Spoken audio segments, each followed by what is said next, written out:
നാമത്തിന് നന്ദിയോടെ സ്തോത്രം. ബഹുമാനപ്പെട്ട ജെയിംസ് അച്ഛൻ, ചെറിയാനച്ഛൻ, ബ്രദർ ലോറൻസ്, കർത്താവിൽ പ്രിയ സഹോദരി സഹോദരന്മാരെ, എല്ലാവർക്കും വീണ്ടും വരുന്നവരായിരിക്കുന്ന യേശുക്രിസ്തുവിൻ്റെ നിസ്തുല്യ നാമത്തിൽ സ്നേഹവന്ദനങ്ങൾ അറിയിക്കുന്നു. കഴിഞ്ഞ രാത്രിയും കഴിഞ്ഞ പകലും ദൈവവചനത്തിൻ്റെ മുമ്പിൽ ഇരിപ്പാൻ ദൈവം നമുക്ക് ഭാഗ്യമൊരുക്കി തന്നു. ഈ ദിവസങ്ങളിൽ നാം ഒരുമിച്ച് ധ്യാനിക്കുന്നത് വിഷയങ്ങൾ അല്പമായി ബന്ധിച്ച് ആയിരിക്കും ഇങ്ങനെ ധ്യാനിച്ചുകൊണ്ടിരിക്കുന്നത്. എന്നാലേ കേൾവിക്കാരായിരിക്കുന്ന സഹോദരങ്ങൾക്കത് അല്പമെങ്കിലും ഗ്രഹിക്കാനായിട്ട് സാധിക്കുകയുള്ളൂ. പ്രഥമ രാത്രിയിൽ നാം കേട്ടത് ഈ ദൈവത്തിൽ വിശ്വസിക്കുക എന്ന് പറഞ്ഞാൽ അതിൻ്റെ അർത്ഥം എന്താണ്, ഈ കർത്താവ് അത് കമ്മ്യൂണിക്കേറ്റ് ചെയ്യുന്ന സന്ദർഭത്തിൽ ഉള്ള കലങ്ങുന്നത് എന്താണെന്ന് ശരിയായി തനിക്ക് ബോധ്യപ്പെട്ടിട്ടാണ്. കാരണം 13-ാം അധ്യായത്തിന്റെ 21-ാമത്തെ വാക്യത്തിൽ ഇത് പറഞ്ഞിട്ട് തന്റെ ഉള്ളം കലങ്ങി എന്ന് രേഖപ്പെടുത്തിയിട്ടുണ്ട്, അല്ലേ? അപ്പം ഉള്ളം കലങ്ങുക എന്ന് പറഞ്ഞാൽ അതിൻ്റെ മനുഷ്യ ഭാഷ്യത്തിൽ മനുഷ്യവികാരങ്ങളിൽ എങ്ങനെയാണ് ആ കലക്കത്തിന്റെ തീവ്രത എന്ന് യേശു ഉൾക്കൊണ്ടിട്ടാണ് അതേ അനുഭവത്തിലൂടെ, സമാന അനുഭവത്തിൽ കൂടെ പോകുന്നതായിരിക്കുന്ന ശിശുവൃന്ദത്തോട് പറയുന്നത്, നിങ്ങളുടെ ഹൃദയം കലങ്ങിപ്പോകുന്നത്. ആ പെയിൻ ഉൾക്കൊണ്ടിട്ടാണ് കർത്താവ് പറയുന്നത്. എപ്പോഴും നമ്മുടെ കർത്താവിൻ്റെ ഒരു പ്രത്യേകതയാണ്, കർത്താവിൻ്റെ ജനനം തന്നെ ഈ ലോകത്തോടുള്ള ഐഡന്റിഫിക്കേഷനാണ്. തിന്മ നിറഞ്ഞ ലോകത്തിൽ തിന്മ ഏൽക്കാതെ കണ്ട് ഈ ലോകത്തിൽ എങ്ങനെ മനുഷ്യനായി ജീവിക്കാം എന്ന് കാണിച്ചത്. പാപം ഒഴികെ സകലത്തിലും നമുക്ക് തുല്യനായി പരീക്ഷിക്കപ്പെട്ടു എന്നാണ് അരുമനാഥനെ കുറിച്ച് വ്യാഖ്യാനിച്ചിരിക്കുന്നത്. അവൻ നമുക്ക് വേണ്ടി പാപമാക്കിയെന്നാണ് പൗലോസിന്റെ വ്യാഖ്യാനം. പാപമറിയാത്തവനെ നാം അവനിൽ ദൈവത്തിന്റെ നീതിയാകേണ്ടതിന് അവൻ നമുക്ക് വേണ്ടി പാപമാക്കി. ഗ്രാമാറ്റിക്കൽ മിസ്റ്റേക്ക് തോന്നാം. He became sin എന്നല്ല, he became sinner എന്നല്ല, he became sin എന്ന് പറഞ്ഞാൽ പാപത്തിന്റെ മുഴുവൻ തീവ്രതയും വേദനയും അബ്സോർബ് ചെയ്ത് തന്നിൽ ആവഹിച്ചുകൊണ്ട് അതിന്റെ പരിഹാരാർത്ഥം ക്രൂശിൽ യാഗമാകാൻ താൻ വന്നിരിക്കുന്നു എന്ന് പ്രഖ്യാപിക്കുകയാണ് അവിടെ ചെയ്യുന്നത്. അപ്പോൾ യേശു കർത്താവ് പറയുകയാണ്, ദൈവത്തിൽ വിശ്വസിപ്പിൻ, എന്നിലും വിശ്വസിപ്പിൻ. 4 ചിന്തകൾ ദൈവാത്മാവ് നമുക്ക് നൽകി തന്നതാണ്. ആവർത്തിക്കുന്നത് മനസ്സിലാക്കുന്നതിന് വേണ്ടിയാണ്. നിങ്ങളുടെ മനസ്സിലത് പതിഞ്ഞിട്ടുണ്ടെന്ന് ഞാൻ കരുതുന്നു. ദൈവത്തിന്റെ സാന്നിധ്യത്തിൽ വിശ്വസിപ്പീൻ, അവന്റെ ശക്തിയിൽ വിശ്വസിപ്പീൻ, അവന്റെ വാഗ്ദാനങ്ങളിൽ വിശ്വസിപ്പീൻ, അവന്റെ കരുതലിൽ വിശ്വസിപ്പീൻ. വിശ്വസിക്കുക എന്ന് പറയുന്നതിന്റെ പ്രാക്ടിക്കൽ ഇംപ്ലിക്കേഷൻ അതെന്താണ് ഈ വിശ്വസിക്കുക എന്ന് പറയുന്നത് ആത്മീയ ജീവിതത്തിൽ? അതിനെക്കുറിച്ചുള്ള ഒരു ചെറിയ പഠനമായിരുന്നു നമ്മൾ ഇന്ന് പകൽക്കാലം ചെയ്യാനായിട്ട് ശ്രമിച്ചത്. 84-ാം സങ്കീർത്തനത്തിൽ കോരകപുത്രന്മാർ ആലപിച്ചതായിരിക്കുന്ന ആ സങ്കീർത്തനത്തിന്റെ വാക്കുകളിൽ കൂടെ വിശ്വസിക്കുക എന്ന് പറയുന്നതിന്റെ മാനുഷിക തലത്തിൽ നിന്നുകൊണ്ട് അതിന്റെ പൂർണ്ണത, അതിന്റെ പ്രായോഗികത എന്താണെന്ന് നമുക്ക് സങ്കീർത്തനക്കാരൻ വരച്ചു കാട്ടി തന്നു. സൈന്യങ്ങളുടെ യഹോവേ, നിന്നിൽ ആശ്രയിക്കുന്ന മനുഷ്യൻ ഭാഗ്യവാൻ. വിശ്വസിക്കുന്നതിന്റെ പ്രാക്ടിക്കൽ ഇംപ്ലിക്കേഷനാണ് ആശ്രയം എന്ന് പറയുന്നത്. നമ്മുടേതായിട്ടൊന്നുമില്ല, നമ്മുടെ കഴിവുകളൊന്നുമില്ല, നമ്മുടെ സമ്പത്തൊന്നുമില്ല, നമ്മുടെ സ്വാധീനമൊന്നുമില്ല, നേടിയതിനൊന്നും ശക്തിയില്ല. പിന്നെയോ ഞങ്ങൾക്കുള്ളതെല്ലാം ഇവിടെ എല്ലാം ഉണ്ട് ഞങ്ങൾക്ക്. പക്ഷേ ഞങ്ങളുടെ മനസ്സ് സമ്പൂർണമായി വിധേയപ്പെട്ടിരിക്കുന്നതും ഫിക്സ് ചെയ്തിരിക്കുന്നതും ഇവിടെയല്ല, ഇവിടെ ഉള്ളതിലല്ല. പിന്നെയോ ഇവയെല്ലാം ഞങ്ങൾക്ക് തന്നിരിക്കുന്ന, ഇവയുടെ എല്ലാം ഉടമസ്ഥനായിരിക്കുന്ന ഞങ്ങളുടെ പ്രിയനാഥനെ അങ്ങയിലാകുന്നു. അങ്ങയിൽ മനസ്സ് സമ്പൂർണമായി സമർപ്പിച്ചുകൊണ്ട് ഈ ലോകത്തിൽ ജീവിക്കുന്ന ജീവിതമാണ് ആശ്രയ ജീവിതം. ദൈവത്തിന്റെ സ്തോത്രം. ഭയങ്കരമാണ്. വേദപുസ്തകത്തിന്റെ ചരിത്രത്തിലെ വിശുദ്ധന്മാരുടെ ജീവിതമൊക്കെ പരിശോധിച്ചാൽ അവരെല്ലാം ഈ ആശ്രയ ജീവിതം നയിക്കുക. എല്ലാത്തിലും തമ്പുരാനിൽ ആശ്രയിക്കുകയാണ്. യിരെമ്യാ പ്രവാചകൻ പറയുന്നുണ്ട്, യഹോവയിൽ ആശ്രയിക്കുകയും, 12-ാം അധ്യായത്തിൽ യഹോവയിൽ ആശ്രയിക്കുകയും യഹോവ തന്നെ ആശ്രയമായിരിക്കുകയും ചെയ്യുക. ആശ്രയിക്കുക, യഹോവ തന്നെ ആശ്രയമായിരിക്കണം. മറ്റൊന്നുമില്ല, എനിക്കിവിടെ ഒന്നുമില്ല. എനിക്ക് ഒത്തിരി ബിലോങ്ങിങ്സ് ഉണ്ട്, എനിക്ക് ഒത്തിരി സ്വാധീനങ്ങളുണ്ട്, ഐ ഹാവ് എവറിത്തിങ്. പക്ഷേ അതൊന്നുമല്ല, എനിക്ക് നീയാണ് എല്ലാത്തിനും എല്ലാം എന്ന് പറയാനായിട്ട് സാധിക്കേണ്ട. ഇന്ന് ഈ യേശുവിനെ കുറിച്ച് ഇത്രയും കാര്യങ്ങൾ പറഞ്ഞപ്പോൾ ഇന്ന് എൻ്റെ മനസ്സിൽ കൂടെ ദൈവാത്മാ തന്ന ആലോചന എന്താണെന്നറിയാമോ? ആ കർത്താവിൻ്റെ യുണീക്ക്നെസ്, അതുല്യത എന്താണെന്ന് പറയാനായിട്ടാണ്.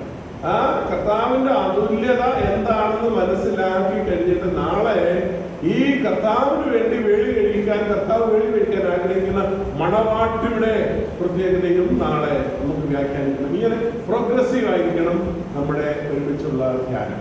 അതിന് ഇന്ന് ദൈവാത്മാവിന്റെ ഉള്ളത്തിൽ തന്നിരിക്കുന്ന വചനം മത്തായിയുടെ സുവിശേഷം 12-ാം അധ്യായം 38 മുതൽ 42 വരെയുള്ള വാക്യങ്ങൾ ആരെങ്കിലും ഒരാൾ ശബ്ദമുയർത്തി വായിച്ചാൽ നന്നായിരിക്കും.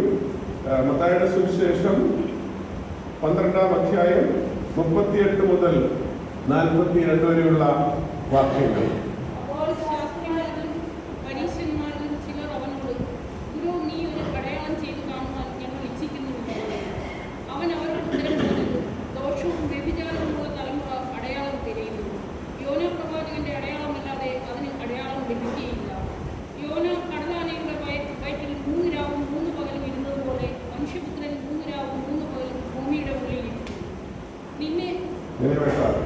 നിരവേക്കാർ ന്യായവിധിയിൽ ഈ തലമുറയെ ഒന്നിച്ചെഴുന്നേറ്റ് അതിനെ കുറ്റം വിധിക്കും. അവർ യോനയുടെ പ്രസംഗം കേട്ട് മാനസാന്തരപ്പെട്ടു വരുന്നു. ഇതാ ഇവിടെ യോനായിലും വലിയവൻ. തെക്കേ രാജ്ഞി ന്യായവിധിയിൽ ഈ തലമുറയോട് ഒന്നിച്ചെഴുന്നേറ്റ് അതിനെ കുറ്റം വിധിക്കുന്നു. അവൾ ശലോമോന്റെ ജ്ഞാനം കേൾക്കാൻ ഭൂമിയുടെ അടികളിൽ നിന്ന് വന്നുകൊണ്ടു. ഇവിടെ ഇതാ ശലോമോനിലും വലിയവൻ. ഇവിടെ ഇതാ യോനയിലും വലിയവൻ. ഇവിടെ ഇതാ ശലോമോനിലും വലിയവൻ. പ്രാർത്ഥിക്കാം. ദൈവമായ കർത്താവേ, അങ്ങയുടെ വചനത്തിന്റെ ചുറ്റാൻ ഞങ്ങളെ ഒരുമിച്ച് കൂട്ടി വരട്ടത്തിനാൽ തിരുമേനിയെ സ്തുതിക്കുന്നു. തിരുശബ്ദം കേൾപ്പാൻ ഞങ്ങളുടെ കാതുകളെ തുറക്കണമേ. തിരുരൂപം ദർശിപ്പാൻ ഞങ്ങളുടെ കണ്ണുകളെ തുറക്കണമേ. തിരുശബ്ദം ശ്രദ്ധിച്ച് തിരുരൂപം കണ്ട് ഞങ്ങളുടെ ജീവിതത്തെ അങ്ങയുടെ പാഠമെടുത്ത് ഒരിക്കൽ കൂടെ സമർപ്പിക്കാൻ ഇന്ന് രാത്രി കൃപ തരണമെന്ന് പ്രാർത്ഥിക്കുന്നു. അങ്ങയുടെ വചനം കേൾക്കാൻ അങ്ങയുടെ മക്കൾ ഇവിടെയുണ്ട്. അങ്ങയുടെ വചനത്തിന്റെ അർത്ഥം വേണ്ടതുപോലെ അവർക്ക് ഗ്രഹിപ്പിച്ചു കൊടുക്കുവാൻ ഏഴയ്ക്ക് കഴിവില്ലല്ലോ. ഏഴയ്ക്ക് കൂടെ പ്രവർത്തിക്കാൻ പരിശുദ്ധാത്മാവെ കനിയണമെന്ന് പ്രാർത്ഥിക്കുന്നു. അങ്ങയുടെ ജനം അനുഗ്രഹിക്കപ്പെടാൻ ഇടവരുത്തണമേ. ഞങ്ങളുടെ ജീവിതത്തിൽ പുത്തൻ ദർശനത്തോടെ ഇവിടുന്ന് പോകാൻ ഇടവരുത്തണേ എന്ന് പ്രാർത്ഥിക്കുന്നു. പ്രിയന്റെ തേജസ്സും പ്രിയന്റെ മഹത്വവും ഉള്ളതുപോലെ കാണുവാൻ ഞങ്ങൾക്ക് ഇടവരുത്തേണമെന്ന് പ്രാർത്ഥിക്കുന്നു. എന്റെ ജനത്തെ വചനം കൊണ്ട് ശുശ്രൂഷിപ്പാൻ എനിക്ക് കൃപ തന്നാട്ട് പറയേണ്ടത് പറയാനുള്ള ധൈര്യവും പറയേണ്ടത് പറയാതിരിക്കാനുള്ള വിവേകവും ഇടയ്ക്ക് നൽകി അനുഗ്രഹിക്കണമേ. മഹത്വമെല്ലാം അങ്ങേക്ക് യേശു മൂലം പ്രാർത്ഥിക്കുന്നു. ദയവുണ്ടായി കേൾക്കണമേ. ആമേൻ. ഇന്ന് പ്രസംഗിക്കാനായിട്ട് ആഗ്രഹിക്കുന്ന ആ വിഷയത്തെ വളരെ മനോഹരമായി ആവിഷ്കരിച്ചിരിക്കുന്ന ഒരു പാട്ട് ഈ കാലത്ത് നമ്മൾ പാടി കേൾക്കുന്നുണ്ട്. നമ്മുടെ മാരാമൻ പാഠപുസ്തകത്തിൽ അത് വന്നിട്ടുണ്ടോ എന്ന് എനിക്ക് അറിഞ്ഞുകൂടാ. എന്നാൽ നമ്മുടെ സാധാരണ അത് പാടി കേൾക്കുന്നുണ്ട്. യൂട്യൂബിലൊക്കെ അത് ധാരാളമായി നിങ്ങൾക്ക് പാടാനായിട്ട് സാധിക്കും. കർത്താവേ, ദേവന്മാരിൽ നിനക്ക് തുല്യനായ സ്വർഗത്തിലും ഭൂമിയിലും നീ അല്ലാതെ വേറെ ആരുമില്ല. മോനെ പാട്ടറിയുമോ? അറിയത്തില്ല. കർത്താവേ, ദേവന്മാരിൽ നിനക്ക് തുല്യനായ സ്വർഗത്തിലും ഭൂമിയിലും നിനക്ക് തുല്യനായ യേശുവെ പോലാരുമില്ല. എന്റെ യേശുവെ പോലാരുമില്ല. സ്വർഗത്തിലും ഭൂമിയിലും നിനക്ക് തുല്യനായ സ്വർഗത്തിലും ഭൂമിയിലും നിനക്ക് തുല്യനായ പാവത്തിൻ കറകൾ പോക്കാൻ പാവന രക്തം ചിന്തി അങ്ങെ പോലെ ആരുമില്ല. അങ്ങെ പോലെ ആരുമില്ല. യാഗമായി തീർന്നവനേ, യേശുവെ പോലാരുമില്ല. എന്റെ യേശുവെ പോലാരുമില്ല. സ്വർഗത്തിലും ഭൂമിയിലും നിനക്ക് തുല്യനായ സ്വർഗത്തിലും ഭൂമിയിലും നിനക്ക് തുല്യനായ മരണത്തിൻ പാശങ്ങൾ അഴിച്ചു പാതാള ഗോപുരം തകർത്തു. അങ്ങെപ്പോലെ പോലെ ആരുമില്ല, അങ്ങെപ്പോലെ ആരുമില്ല, യാഗമായി തീർന്നാലേ. യേശുവെ പോലെ ആരുമില്ല, എന്റെ യേശുവെ പോലെ ആരുമില്ല. അത്രയും പാടാം. യേശുവെ പോലെ ആരുമില്ല, എന്റെ യേശുവെ പോലെ ആരുമില്ല. സ്വർഗത്തിലും ഭൂമിയിലും നിനക്കു തുല്യനായ, സ്വർഗത്തിലും ഭൂമിയിലും നിനക്കു തുല്യനായ. യേശുവെ പോലെ ആരുമില്ല, എന്റെ യേശുവെ പോലെ ആരുമില്ല. യേശുവെ പോലെ ആരുമില്ല, എന്റെ യേശുവെ പോലെ ആരുമില്ല. സ്വർഗത്തിലും ഭൂമിയിലും നിനക്കു തുല്യനായ, സ്വർഗത്തിലും ഭൂമിയിലും നിനക്കു തുല്യനായ. Praise the Lord. Praise the Lord. അർത്ഥം മനസ്സിലായോ? സ്വർഗത്തിലും ഭൂമിയിലും നിനക്ക് തുല്യനായി ആരുമില്ല. പ്രിയപ്പെട്ടവരെ, ഇത് ഇങ്ങനെ കാണാൻ ഇങ്ങനെ അറിയാൻ, പ്രിയനെ ഇങ്ങനെ കാണാൻ ഇങ്ങനെ അറിയാൻ നമുക്ക് ഇതുവരെ ആയിട്ടുണ്ടോ? ഈ ചോദ്യത്തിന് തൃപ്തികരമായിരിക്കുന്ന ഒരു മറുപടി ഓരോരുത്തർ കണ്ടെത്തേണ്ടത് ആവശ്യമാണ്. അത് നമ്മുടെ ചിന്തയെ തൊട്ടുണർത്താൻ പോരുന്ന തരത്തിലുള്ള ഒരു വേദഭാഗമാണ് ഇന്ന് നമ്മൾ വായിച്ചത്. യേശുനാഥന്റെ അടുക്കൽ ശാസ്ത്രിമാരിലും പരീശന്മാരിലും ചിലർ വന്നു എന്ന് പറഞ്ഞാൽ, ആ കാലഘട്ടത്തിലെ യഹൂദ മതത്തിലെ പ്രധാനപ്പെട്ട ആളുകൾ, യഹൂദ മതത്തിന്റെ പ്രമാണങ്ങൾ നന്നായി പഠിപ്പിക്കാൻ കഴിയുന്ന പ്രാവീണ്യമുള്ള സ്ക്രൈബ്സ് വന്നിട്ടുണ്ട്, ശാസ്ത്രിമാർ വന്നിട്ടുണ്ട്. അവർക്ക് ന്യായപ്രമാണത്തെ നന്നായി ഡിഫൈൻ ചെയ്യാൻ അറിയാം. എങ്ങനെയാണ് ഇതൊക്കെ നിങ്ങൾ പാലിക്കേണ്ടത് നന്നായി ജനത്തിന് കൊടുക്കാനായിട്ട് അവർക്കറിയാം. മറ്റൊരു കൂട്ടർ പരീശന്മാരാണ്. അവരെ റിലിജ്യൻ എങ്ങനെയാണെന്ന് ഡെമോൺസ്ട്രേറ്റ് ചെയ്യുന്ന ആളുകളാണ്. റിലിജ്യൻ എങ്ങനെയായിരിക്കണമെന്ന് ആളുകളെ ആക്ട് ചെയ്ത് കാണിക്കുന്ന ആളുകളാണ്. ഈ രണ്ട് കൂട്ടം ആളുകൾ യേശുവിന്റെ അടുക്കൽ വന്നിരിക്കുകയാണ്. അന്നത്തെ റിലിജ്യന്റെ ഏറ്റവും പ്രധാനപ്പെട്ട ക്രീമി ലെയർ യേശുവിന്റെ അടുക്കൽ വന്നിരിക്കുകയാണ്. യേശുവിനെ കുറിച്ച് ഒത്തിരി കാര്യങ്ങൾ കേട്ടിട്ടുണ്ട്. അവർ യേശു ചെയ്യുന്ന അത്ഭുതങ്ങളെ കുറിച്ച് മനസ്സിലാക്കിയിട്ടുണ്ട്. ഒരുപക്ഷെ യേശു ചെയ്ത ചില അത്ഭുതങ്ങളുടെ സാക്ഷികളായിരിക്കാം അവർ. എന്നാലും അവർ യേശുവിന്റെ അടുക്കൽ ചെന്ന് ചോദിക്കുകയാണ്, ഗുരു, ഞങ്ങൾക്കൊരു അടയാളം ചെയ്തു കാണാൻ ആഗ്രഹമുണ്ട്. കാരണം ഞങ്ങൾക്ക് വിശ്വസിക്കാൻ വേണ്ടി ഒരു അടയാളം വേണമെന്നാണ്. ഇവന്റെ ചോദ്യത്തിന്റെ ഉദ്ദേശം കത്താൻ മനസ്സിലായി. ഗുരു, ഞങ്ങൾക്കൊരു അടയാളം നീ ചെയ്ത് കാണണം ആഗ്രഹമുണ്ട്. ഈ ചോദിച്ച ചോദ്യം യേശുവിനോടാ ചോദിച്ചേ. ഈ യേശുവിനെ ഇവരെങ്ങനെയാണ് കണ്ടിരുന്നതെന്നും യേശുവിനെ കുറിച്ചുള്ള ഇവരുടെ ധാരണ എന്താണെന്നും വളരെ മനോഹരമായി ഭംഗിയായി ഈ പുസ്തകങ്ങളിൽ ആവിഷ്കരിച്ചിട്ടുണ്ട്. മർക്കോസിന്റെ സുവിശേഷം 6-ാം അധ്യായത്തിന്റെ 3-ാമത്തെ വാക്യം വായിച്ചാൽ ഇവരുടെ കണ്ടെത്തൽ എന്താണെന്നറിയാമോ? യേശു ആരാണെന്നറിയാമോ? ഇവൻ മറിയയുടെ മോനും യാക്കോബ്, യോസെ, യൂദ, ശീമോൻ എന്നിവരുടെ സഹോദരനുമായ തച്ചനല്ലയോ? ഞങ്ങളാരാ? ഞങ്ങള് ശാസ്ത്രിമാര്, ഞങ്ങളാരാ? പ്രമാണിമാര്, ഞങ്ങളാരാ? പരീശന്മാര്. നീയോ? തച്ചന്റെ കുടുംബത്തിൽ പിറന്നു. മാത്രമല്ല, വളരെ പ്രയാസകരമായ ഒരു വാക്കാണ് മറിയയുടെ മോൻ. മറി കാര്യം പഠിച്ചിട്ട് അമ്മാമ്മ കെട്ടിക്കുന്നതിന് മുമ്പുള്ള മേടല്ലേ എന്തുവാ? അമ്മാമ്മയുടെ അപ്പന്റെ പേരല്ലേ? അമ്മയുടെ പേരിൽ അറിയപ്പെടുമോ? ഇല്ല, നമുക്കാർക്കും അറിയത്തില്ല. പക്ഷെ അമേരിക്കയിലൊക്കെ ഉണ്ട്. ആദ്യത്തെ പേര് അപ്പന്റെ പേരല്ലേ ചോദിക്കുന്നത്, അമ്മയുടെ പേരെ ചോദിക്കും. ഇത് കാരണമുണ്ട്, നമുക്ക് അതിൽ വിശദീകരിക്കേണ്ട കാര്യമില്ല. ആദ്യത്തെ ഫസ്റ്റ് ക്വസ്റ്റ്യൻ അമ്മ ആരാണെന്നാണ്. അപ്പന്റെ കാര്യം രണ്ടാമത് ചോദിക്കത്തുള്ളൂ. അങ്ങനെ ഒരു പ്രത്യേക കൾച്ചർ അവിടെ ഉണ്ട്. അതുകൊണ്ടാണ് ചോദിക്കുന്നത്. നമ്മളൊക്കെ അങ്ങനെ അറിയപ്പെടുന്നത് അല്ലേ? പ്രത്യേകിച്ച് ജൂവിന്റെ ഒരു ബാക്ക്ഗ്രൗണ്ട് അങ്ങനെയാണ്.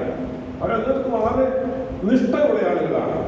അപ്പോഴാണ് യേശുവിനെ കണ്ടുകൊണ്ട് അഖിലാണ്ടത്തിന്റെ സൃഷ്ടികർത്താവായവൻ ലോകത്തെ വീണ്ടെടുക്കുന്ന ദൈവിക പദ്ധതിക്ക് വേണ്ടി ഈ ഭൂമിയിലേക്ക് സ്വർലോകത്തിന്റെ മഹിമകളെല്ലാം വെടിഞ്ഞ് ദാസരവും എടുത്ത് മനുഷ്യ സാദൃശ്യത്തിലും മനുഷ്യ വേഷത്തിലുമായി ഭൂമിയിലേക്ക് ഇറങ്ങി വന്ന ദൈവമായ എന്റെ യേശുവിനെ അവര് വിളിച്ചാക്ഷേപിച്ചത് നീ മറിയയുടെ മോനെന്നാണ്. അതിനർത്ഥമുണ്ട്, നീ മറിയയുടെ മോനാണ്. മാത്രമല്ല യാക്കോബ്, യോസെ, യൂദാ, ശിമോൻ എന്നിവരുടെ സഹോദരനുമായ തച്ചനാണ്. നീ സമൂഹത്തിൽ അത്രമാത്രം ശ്രേഷ്ഠതയുള്ള ഒരു തൊഴിലല്ലിത്. ആ കുടുംബത്തിൽപ്പെട്ടവനാണ് നീ. നിനക്ക് വംശാവലിയില്ല, നിനക്ക് നല്ല ഒരു ജോലിയില്ല എന്ന് പറഞ്ഞ് ഡിഗ്രേഡ് ചെയ്ത് അകറ്റി മാറ്റി നിർത്ത, മുഖ്യധാരയിൽ നിന്ന് അകറ്റി മാറ്റി നിർത്തിയതാണ് എന്റെ അരുമനാഥൻ. പക്ഷേ ആ വ്യക്തിത്വത്തിൽ നിന്ന് പുറപ്പെട്ടു വന്നതായിരിക്കുന്ന അമാനുഷിക വ്യക്തിത്വത്തിന്റെ ഭാവപ്രകടനങ്ങൾ ഓരോന്നും നഗ്നനയനങ്ങൾ കണ്ടും അവരുടെ കാതുകളിൽ മുഴങ്ങിക്കേട്ടും അവർ മനസ്സിലാക്കി, ഈ യേശു ഞങ്ങൾ പറയുന്നയാളല്ല, അവൻ തച്ചനല്ല, അവൻ മറിയയുടെ മകനല്ല, അവൻ അതിൽ ഉന്നതമായ വ്യക്തിത്വത്തിന്റെയും ആഴത്തിന്റെയും ഉടയവനാണ്. അതൊന്ന് കാണാൻ ഞങ്ങൾക്ക് ആഗ്രഹമുണ്ട് എന്ന് പറഞ്ഞ് യേശുവിന്റെ ചാരത്തണയുകയാണ്. അവന്റെ കണ്ണുകളിലേക്ക് നോക്കി, അടുത്തോട്ട് നോക്കി. ഗുരു എന്നാണ് വിളിച്ചത്, മറിയയുടെ മോനല്ല. ഇപ്പൊ വിളിച്ചത് ഗുരു എന്നാണ്. ഗുരു, ഞങ്ങൾക്കൊരു അടയാളം കാണിച്ചു തന്നെ ഞങ്ങൾ വിശ്വസിക്കാം. ഞങ്ങൾ ഇതിന്റെ ഫോളോവേഴ്സ് ആകാം. ഞങ്ങളുടെ റിലിജന് വ്യാഖ്യാനിക്കാൻ പറ്റാത്തതും ഞങ്ങളുടെ ബ്രെയിനിന് ഡൈജസ്റ്റ് ചെയ്യാൻ പറ്റാത്തതുമായ ഒരാളത്വം നിങ്ങൾ കാണുന്നുണ്ട്. Yes, we have seen it. കാണുന്നുണ്ട്. അത് ഞങ്ങൾ നേരിട്ടൊന്ന് കണ്ട് ബോധ്യപ്പെട്ടാൽ ഞങ്ങൾ നിന്റെ ഫോളോവേഴ്സ് ആയി തീരാം എന്ന് പറയത്തക്ക തരത്തിലുള്ള ചോദ്യമാണ്. ഗുരു, ഞങ്ങൾക്ക് ഒരടയാളം കാണിച്ചു തരണമെന്ന് പറഞ്ഞു. അതിന് കർത്താവിന്റെ മറുപടി മനോഹരമായ തരത്തിൽ രേഖപ്പെടുത്തിയിട്ടുണ്ട്. എന്താണ് ആ മറുപടി? അവരെ വിളിച്ചത് എന്താണെന്ന് അറിയാമോ? ദോഷവും വ്യഭിചാരമുള്ള തലമുറ അടയാളം പറയുന്നു. വ്യഭിചാരം എന്നതിന് നമ്മുടെ കാലത്ത് കൊടുക്കുന്ന അർത്ഥത്തിലല്ല കർത്താവ് അവിടെ ഉപയോഗിച്ചിരിക്കുന്നത്. എന്ന് പറഞ്ഞാൽ, നിങ്ങൾ യഥാർത്ഥ ദൈവത്തെ അല്ല ആരാധിക്കുന്നത്, നിങ്ങൾ വിശ്വസിക്കുന്ന ദൈവത്തെ അല്ല നിങ്ങൾ ആരാധിക്കുന്നത്. ദൈവം ജഡം ധരിച്ച് നിങ്ങളുടെ ഇടയിൽ വന്നിട്ട് നിങ്ങൾക്ക് മനസ്സിലായില്ല, വികലവും വികൃതവുമായിരിക്കുന്ന ആരാധനാ സമ്പ്രദമാണ് നിങ്ങളുടേത്, സമ്പ്രദായമാണ് നിങ്ങൾക്ക് ദൈവത്തെ കുറിച്ച് ചിലതൊക്കെ അറിയാം, പക്ഷെ ആ ദൈവത്തെ അല്ല നിങ്ങൾ ആരാധിക്കുന്നത്. വക്രീകരിക്കപ്പെട്ടതായിരിക്കുന്ന വർഷിപ്പാണ് നിങ്ങളുടേത്. അതുകൊണ്ട് നേരെ ചൊവ്വയുള്ളവരല്ല നിങ്ങൾ. ആ അർത്ഥം അവർക്ക് ബോധ്യമാകത്തക്ക ഒരു ഫ്രേസാണ് യേശു ഉപയോഗിച്ചിരിക്കുന്നത്. ദൈവത്തെ വിട്ടിട്ട് ഇതര ദൈവങ്ങളിലേക്ക് തിരിയുന്ന ആളുകളുടെ ആ സ്ഥിതിക്ക് അന്ന് ആ കാലഘട്ടത്തിൽ കൊടുക്കാൻ പറ്റുന്ന ഒരു പദമായിരുന്നു വ്യഭിചാരമുള്ള തലമുറ, ദോഷമുള്ള തലമുറ അടയാളം അന്വേഷിക്കുന്നു. ആരാ വന്ന് നിൽക്കുന്നത്? ശാസ്ത്രിമാരും പരീശന്മാരും. അവരുടെ മുഖത്ത് നോക്കിക്കൊണ്ട് പറയുകയാണ്, ദോഷവും വ്യഭിചാരമുള്ള തലമുറ അടയാളം അന്വേഷിക്കുന്നു. നിങ്ങൾ അടയാളം അന്വേഷിക്കുന്നു, അതിൽ നിങ്ങൾക്ക് അടയാളമുണ്ട്. നിങ്ങൾ അന്വേഷിക്കുന്ന അടയാളം നിങ്ങളുടെ പുസ്തകത്തിൽ തന്നെ ഉണ്ട്. അത് അവരെ ബോധ്യപ്പെടുത്തുകയാണ്. ഇതെന്നെ ഇവർക്ക് അറിയാത്ത ഈ സ്ക്രൈബ്സ്, ശാസ്ത്രിമാരും പരീശന്മാർക്കും ബൈബിൾ, അവരുടെ ബൈബിൾ നന്നായി അറിയാം. പെനട്രിക്സ് അവർക്കറിയാം, പ്രോഫറ്റ്സിനെ അവർക്കറിയാം, നന്നായി അറിയാം. അത് പഠിപ്പിക്കുന്നവരാണ്. അവരുടെ കണ്ണുകളിലേക്ക് നോക്കിക്കൊണ്ട് പറയുകയാണ്, അടയാളം പറഞ്ഞുതരാം. ഒന്നാമത്തെ അടയാളം യോനായുടെ അടയാളമാണ്. യോനയുടെ അടയാളമാണ്, അല്ലെ? എന്താ കർത്താവ് പറഞ്ഞത്? വായിച്ചു നോക്കിയിട്ട്, യോന പ്രവാചകന്റെ അടയാളമല്ലാതെ അതിന് അടയാളം ലഭിക്കുകയില്ല. അടുത്തത്, യോന കടലാനയുടെ വയറ്റിൽ 3 രാവും 3 പകലും ഇരുന്നത് പോലെ മനുഷ്യപുത്രൻ 3 രാവും 3 പകലും ഭൂമിയുടെ ഉള്ളിൽ ഇരിക്കും. നിങ്ങൾക്ക് മനസ്സിലാക്കാൻ ബുദ്ധിമുട്ടുണ്ട്. യേശുക്രിസ്തുവിന്റെ ഈ ലോകത്തിലെ ദൗത്യം എങ്ങനെ പൂർത്തീകരിക്കുമെന്നുള്ളത് ശിഷ്യന്മാർക്ക് പറഞ്ഞു കൊടുത്തിട്ട് അവർക്ക് മനസ്സിലായില്ല. റിലീജിയസ് റെപ്രസെന്റേറ്റീവ്സിനോട് പറഞ്ഞിട്ട് അവർക്ക് മനസ്സിലായില്ല. മതത്തിന്റെ പ്രതിനിധികളോട് പറഞ്ഞിട്ട് അവർക്ക് മനസ്സിലായില്ല. കുറച്ചുകൂടെ ആധികാരികമായി അവരെ പറഞ്ഞ് മനസ്സിലാക്കുകയാണ്, യോനാ പ്രവാചകന്റെ അടയാളമാണ് യഥാർത്ഥ അടയാളം. അതെന്താണ്? 3 ദിവസം കടലാനയുടെ വയറ്റിൽ യോനാ പ്രവാചകൻ ഇരുന്നത് പോലെ മനുഷ്യപുത്രനായിരിക്കുന്ന ഞാൻ 3 ദിവസം ഭൂമിക്കടിയിൽ ഇരുന്ന് ഉയർത്തെഴുന്നേൽക്കുന്നതിലൂടെ മാനവവർഗത്തിന് വരുത്താൻ പോകുന്ന ദിവ്യ രക്ഷയാണ് ഏറ്റവും വലിയ അടയാളം. എന്ന് പറഞ്ഞാൽ എന്റെ ക്രൂസിഫിക്ഷനും റിസറക്ഷനുമാണ് ഏറ്റവും വലിയ അടയാളം. അത് അത് അവരോട് നേരത്തെ നോക്കി പറയുകയാണ്. പ്രവാചകന്മാർ പ്രവചിച്ചതായിരിക്കുന്ന ആ പ്രോഫസിയുടെ ഫുൾഫിൽമെന്റ് ആണ് ഞാനെന്ന് വ്യക്തവും ശക്തവുമായി അവരുടെ കണ്ണിൽ നോക്കി പറഞ്ഞു. നമ്മളോട് പറഞ്ഞ് നമുക്ക് മനസ്സിലാകത്തില്ല. കാരണം നമുക്ക് അത്രയുള്ളൂ പരിജ്ഞാനം, എനിക്ക് അത്രയുള്ളൂ പരിജ്ഞാനം. പക്ഷേ അവർക്കിതും അറിയാം. കാരണം അവർ നന്നായി ഗ്രഹിച്ചവരാണ്. യോന പ്രവാചകനെ കുറിച്ച് നന്നായി ഗ്രഹിച്ചതാണ്. പക്ഷേ യേശു പറയുകയാണ്, യോന 3 ദിവസം കടലാരിയുടെ വയറ്റിലിരുന്നു, അവൻ പുറത്തു വന്നു, എന്നിട്ട് അവൻ വീണ്ടും പോയി ആ നഗരത്തിൽ നിനവയിൽ പോയി പ്രസംഗിച്ചു. 40 ദിവസത്തിനുള്ളിൽ ഈ പട്ടണം നശിക്കുമെന്ന് പ്രവചിച്ചു. ജനം മുഴുവനും ഉപവസിച്ചു, പ്രാർത്ഥിച്ചു. ആ നഗരത്തിന് വിടുതൽ ലഭിച്ച ചരിത്രമാണ് അവരെ ഓർപ്പിക്കുന്നത്. ഞാൻ നിങ്ങളുടെ മുൻപിൽ നിൽക്കുന്ന ഞാനുണ്ടല്ലോ, ഞാൻ നിങ്ങൾ വിശ്വസിക്കുന്ന യോനയേക്കാൾ വലിയവനാണ്. യോന 40 രാവും 40 പകലും പ്രസംഗിച്ചു. അവിടെ അവരുടെ മാനസാന്തരത്തിനായി പരിശ്രമിച്ചു. എന്നാൽ ഞാൻ ഈ നാട്ടിൽ വന്നിട്ട്, ഈ ദേശത്ത് വന്നിട്ട് നിങ്ങളോട് മാനസാന്തരത്തെ കുറിച്ച് പ്രസംഗിച്ചു. പ്രവാചകന്മാർ പ്രസംഗിച്ചു. എനിക്ക് മുന്നേ വന്ന യോഹന്നാൻ സ്നാപകൻ പ്രസംഗിച്ചു. എന്താണ് പ്രസംഗിച്ചത്? മാനസാന്തരത്തെ കുറിച്ച് പ്രസംഗിച്ചു. പ്രവാചകന്മാരുടെ പ്രസംഗത്തിന്റെ കേന്ദ്ര ബിന്ദു എന്താണ്? കേന്ദ്രം എന്താണ്? Turn back to God. ദൈവത്തിലേക്ക് മടങ്ങി വരിക. You are away from God, so turn back to God. 2 കാര്യങ്ങളാണ് പ്രവാചകന്മാർക്ക് പറഞ്ഞത്. പ്രവാചക പുസ്തകങ്ങളിലെ കേന്ദ്ര വിഷയം repent and return. മാനസാന്തരപ്പെടുക, മടങ്ങി വരിക. യോഹന്നാന്റെ പ്രസംഗത്തിന്റെ കേന്ദ്രം അതായിരുന്നു. repent and return. You are away from God. You are away from the kingdom of God. You are away from the lifestyle of the kingdom of God. So turn back to God. ഇതന്നെയാണ് യേശുക്രിസ്തു ലോകത്തിൽ വന്ന് പ്രസംഗിച്ചത്, അല്ലേ? എന്താ മർക്കോസിന്റെ, ലൂക്കോസിന്റെ സുവിശേഷവും മർക്കോസിന്റെ സുവിശേഷവും മത്തായിയുടെ സുവിശേഷവും പഠിപ്പിക്കുന്നത് എന്താണ്? എന്താണ് ക്രിസ്തുവിന്റെ ഉദ്ഘാടന പ്രസംഗം?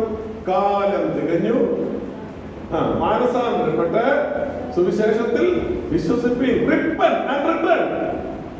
നിങ്ങൾ മാനസാന്തരപ്പെടുക, മാനസാന്തരപ്പെടുക, മാനസാന്തരപ്പെടുക. സഭ എത്ര കൊല്ലമായി ഇത് കേൾക്കുന്നു? ആവടി ചർച്ച് 63 വർഷമായി കേൾക്കുന്നു. repent and return, repentance and repentance and repentance. അതിന്റെ അർത്ഥം മനസ്സിലായോ? ആ repentance യാഥാർത്ഥ്യമായി എന്റെ കൊച്ചു ജീവിതത്തിൽ ഞാൻ അനുഭവിക്കുന്നു എന്ന് എത്ര പേർക്ക് തന്റെ അടുത്തോട് പറയാനായിട്ട് സാധിക്കും? I came back to God once. ഒരിക്കൽ ഞാൻ യേശുവിലേക്ക് കടന്നു വന്നു. Now I am in right relationship with the Lord Jesus Christ. എത്ര പേർക്ക് ധൈര്യത്തോടെ പറയാനായിട്ട് സാധ്യമായിരിക്കും? മാർത്തോമാ ചർച്ച് എത്ര വർഷമായി കേൾക്കുന്ന പ്രസംഗം? 40 ദിവസം കേട്ടപ്പോൾ അവർ മാനസാന്തരപ്പെട്ടു. ആര്? നിരവക്കാർ മാനസാന്തരപ്പെട്ടു. എത്ര കൊല്ലമായി സഭ കേൾക്കുന്നു? 63 വർഷമായി മാനസാന്തരത്തിന്റെ ദൂത് കേൾക്കുന്ന ആവടി ചർച്ച്.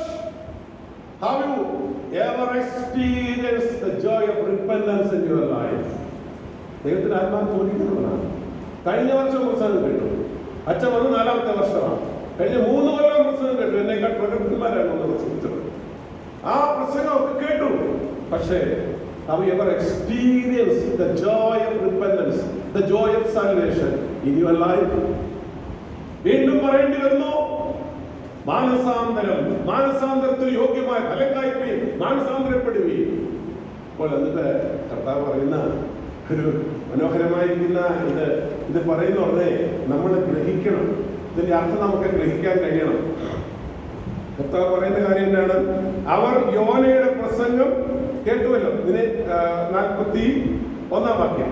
നിനവേക്കാർ ന്യായവിധിയിൽ ഈ തലമുറയോട് ഒന്നിച്ചെഴുന്നേറ്റ് അതിനെ കുറ്റം വിധിക്കും. നിനവേക്കാർ ന്യായവിധിയിൽ നിന്റെ തലമുറയെ കുറ്റം വിധിക്കും. കാരണം നീ വർഷങ്ങളായി കേൾക്കുന്ന പ്രസംഗം. എന്ത് പ്രസംഗം? മാനസാന്തരത്തിന്റെ പ്രസംഗം. പ്രസംഗം കേൾക്കുന്നതിലും നീ ഇത്ര മാനസാന്തരപ്പെട്ടിട്ടില്ല. നമ്മളൊക്കെ മാനസാന്തരം പെട്ടെന്നാണ് വിചാരിക്കുന്നത്. ഈ മാനസാന്തരം തന്നെ വലിയൊരു വിഷയമാണ്. ഒരു ചെറിയ സാധനത്തിലൊക്കെ പ്രസംഗിക്കാൻ കിട്ടിയാൽ എന്നാൽ ഭംഗിയായിട്ട് ഈ ന്യൂ ടെസ്റ്റ്മെന്റ് കോൺസെപ്റ്റ് ഭംഗിയായി പറയാൻ സാറിന് അറിയാം. ഞങ്ങൾ പ്രസംഗത്തിൽ ഇതെല്ലാം കൂടെ ചേർത്തേ പറയത്തുള്ളൂ. ഒരു ടോപ്പിക്ക് തന്നെ പറയാൻ വിളിക്കാം, അങ്ങനെ പ്രസംഗിക്കാം. പക്ഷെ എന്റെ മനസ്സിൽ ദൈവം തന്ന ആലോചന എന്ന് പറയാൻ ആഗ്രഹിക്കുകയാണ്. ന്യായവിധിയിൽ ഈ നിരവക്കാർ എഴുന്നേൽക്കും. എഴുന്നേറ്റിട്ട് ഈ ഈ വന്നിരിക്കുന്ന ശാസ്ത്രിമാരും പരീക്ഷന്മാരെ ന്യായം വിധിക്കും. കാരണം നിങ്ങൾ ഈ പ്രസംഗം കേട്ടിട്ടും ന്യായപ്രമാണം അറിഞ്ഞിട്ടും നിങ്ങൾ അത് ജീവിതത്തിൽ പകർത്തിയില്ല. നിങ്ങൾ പ്രാക്ടീസ് ചെയ്തില്ല. You heard about it, you know something but you never practice it. മാനസാന്തരപ്പെടണമെന്നറിയാം, പക്ഷെ എന്ത് ചെയ്തിട്ടില്ല? മാനസാന്തരപ്പെട്ടിട്ടില്ല. മാനസാന്തരപ്പെട്ടെന്ന് നമ്മുടെ വിചാരം. പക്ഷേ നമ്മുടെ നോട്ടവും ഭാവവും രൂപവും വാക്കുകളും പ്രവൃത്തിയും എല്ലാം മാനസാന്തരപ്പെടാത്തവരെ പോലെയാണ്. അതുകൊണ്ടാണ് മാനസാന്തരത്തിന് യോഗ്യമായ ഫലം കായ്ക്കണം എന്ന് പറയേണ്ടി വന്നത്. മാനസാന്തരപ്പെട്ടാൽ പോരാ, മാനസാന്തരത്തിന് യോഗ്യമായ ഫലം കായ്ക്കണം. ദൈവത്തിന് സ്തോത്രം. ന്യായവിധിയുണ്ട്. ന്യായവിധിയിൽ ആരെഴുന്നേറ്റ് വരുമെന്നാ പറഞ്ഞ്? നിനവേക്കാർ എഴുന്നേറ്റ് വരും. അവർക്ക് 40 ദിവസത്തെ പാരമ്പര്യമുണ്ട്. നമുക്ക് എത്ര കൊല്ലത്തെ ഉണ്ട്? അത് നോക്കി, എത്ര കൊല്ലത്തെ ഉണ്ട് പാരമ്പര്യം? പ്രസംഗം കേട്ടാൽ ഞങ്ങളുടെ ധർമ്മക്കാരനെ വെച്ച് നോക്കി എത്ര പ്രസംഗം കേട്ടിട്ടുള്ളത്? എത്ര പ്രസംഗം കേട്ടിട്ടാണ്? ഈ നമ്മുടെ സഹോദരി, എൻ്റെ നാട്ടുകാരി, വേറെ ആരുടെ ഞാനൊന്നും പറയുന്നത്, അങ്കച്ച വഴക്കുണ്ടാക്കിയത് കേട്ടോ. ഞങ്ങളുടെ നാട്ടുകാരാണ്, ഒരു പള്ളിക്കാരാണ്. ഈ നമ്മുടെ ഇടത്തെ ചെവി കുലുക്കിയാൽ 100